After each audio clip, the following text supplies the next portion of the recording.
करिश्मा, रेशमा और मनीषा 3 बहनें हैं। उनका एक भाई भी है, मयंक। मयंक अपनी बहनों को बहुत प्यार करता है, लेकिन मयंक की पत्नी सविता इस मामले में मयंक से बिल्कुल ही अलग है। वो अपनी ननदों का जितना बुरा कर सकती है उतना बुरा करती ही रहती है और अपनी ननदों पर हुक्म भी चलाती है। करिश्मा, करिश्मा, तुमने अभी तक नाश्ता नहीं बनाया? तुम्हारे भैया को ऑफिस जाने में देर हो रही है। हाँ भाभी, बस अभी बनाती हूँ। करिश्मा, तुम ये ढीलापन छोड़ दो। कल को पराए घर जाना है। वहाँ अगर तुम इस तरह से काम करोगी तो लोग क्या कहेंगे कि माँ ने और भाभी ने कुछ सिखाया नहीं। और तुम्हारी दोनों बहनें कहाँ हैं? अब रेशमा मार्केट गई है और मनीषा सो रही है। क्या? सुबह के 8 बज रहे हैं और ये महारानी अभी भी सो रही है? ये कहते हुए सविता अपनी सास दुर्गा देवी के पास जाती है। माँ जी, देख रही हो अपनी बेटियों के तौर तरीके? क्या हुआ बहू, सुबह सुबह क्या कर दिया मेरी बेटियों ने? अरे एक तो अभी अभी उठकर किचन में गई है, दूसरी सुबह सुबह बाहर चली गई और तीसरी अभी तक सो रही है। क्या करूं मैं इन तीनों का, मैं तो परेशान हो गई हूँ। जा जाकर उठा उसे और रेशमा से मैं बात करती हूँ। सविता सीधा मनीषा के कमरे में जाती है और उससे कहती है, महारानी जल्दी उठो, सूरज सर पर आ गया है। भाभी थोड़ी देर और सोने दो ना, मैं रात को लेट सोई थी। वो क्या है ना, यूनिट टेस्ट चल रहे हैं। शराफत से उठती है या नहीं, या फिर पानी की भरी बाल्टी डालूं तेरे ऊपर? नहीं भाभी, मुझे बिस्तर में नहीं नहाना, उठती हूँ मैं। मनीषा जल्दी से उठकर बाथरूम में चली जाती है। सभी आराम से बैठकर नाश्ता कर रहे होते कि तभी रेशमा बाजार से हाथ में सामान लिए आ जाती है। रेशमा को देखते ही सविता उस पर बरस पड़ती है। लो, आ गई महारानी। ऐसा भी क्या सामान लाना था जो सुबह आंख मलते ही बाजार की तरफ रवाना हो गई? भाभी, कल आप ही तो चीख रही थी कि घर का सारा सामान मुझे ही लाना पड़ता है, घर में किसी को भी किसी काम से कोई लेना देना नहीं है। अब मैं बाजार जाकर सामान ले आई तो आपको इस बात से भी तकलीफ हो रही है? देख रही हो माँ जी, अपनी बेटी की जुबान कैंची से भी तेज चलती है। और मयंक, आप तो कुछ कहेंगे नहीं अपनी लाडली बहन को? रेशमा, अपनी भाभी से ऐसे बात नहीं करते। चलो माफी मांगो। भैया, मैं क्यों माफी मांगू? आप भाभी से बोलिए ना कि हम पर कम हुक्म चलाया करे। हम इस घर की बेटियां हैं और आपकी पत्नी की ननद है, नौकरानी नहीं। लो कर लो बात। इनकी भलाई के लिए कुछ भी बोलो तो इन्हें बुरा लग जाता है। इस घर में यही इज्जत है मेरी। देख लो माँ जी, आपकी बेटी किस लहजे में मुझसे बात कर रही है। सविता वहां से चली जाती है। मयंक को बहुत गुस्सा आता है, वो भी वहां से चला जाता है।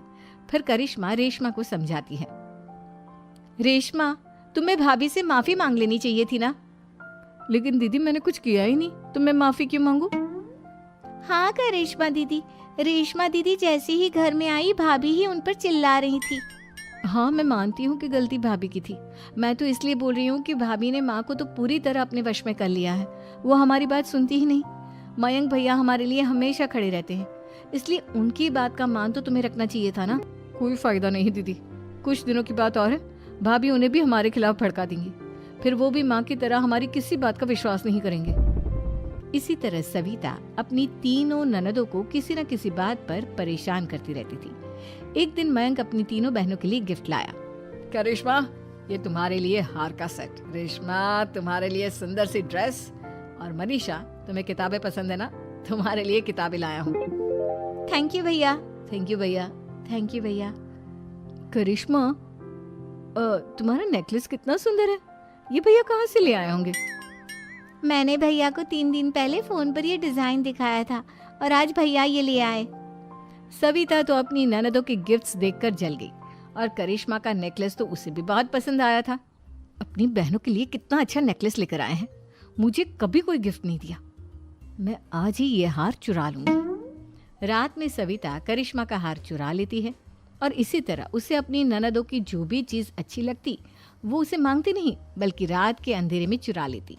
इसी तरह दिन बीतते गए और सविता ने मयंक के दिल में भी उसकी बहनों के लिए नफरत पैदा कर दी। एक दिन मयंक ने करिश्मा और रेशमा के लिए रिश्ता देखा और ये बात उसने घर में सबको बताई। माँ, करिश्मा और रेशमा के लिए बहुत अच्छा रिश्ता आया है, वो लोग कल इन्हें देखने आ रहे हैं। आप और सविता मिलकर सारी तैयारी कर लेना।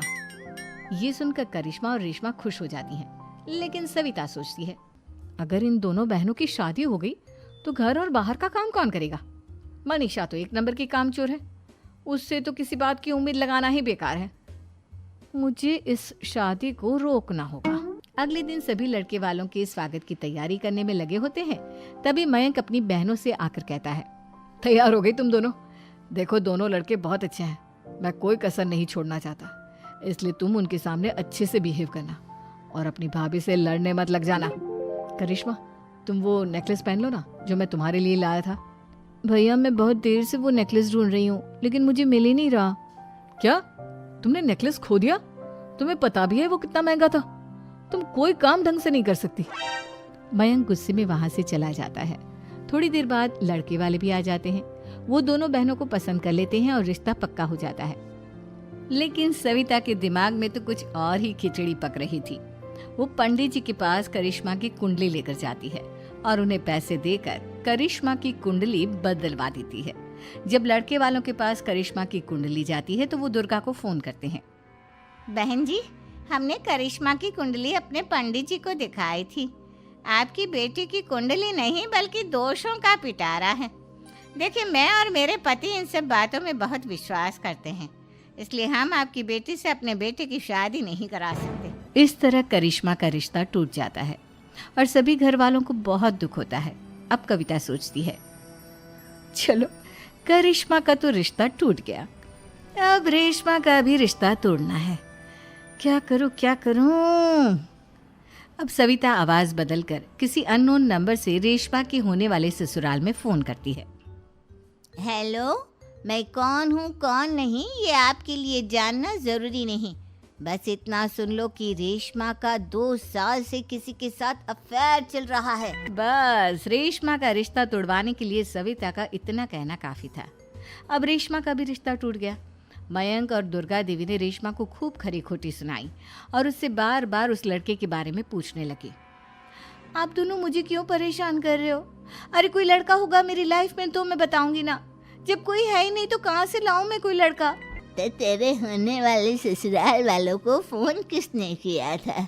माँ मैं नहीं जानती किसने फोन किया था, मैं सच कह रही हूँ। मैं तो पहले ही कह रही थी इसकी लगाम खींच कर रखो, लेकिन मेरी सुनता ही कौन है।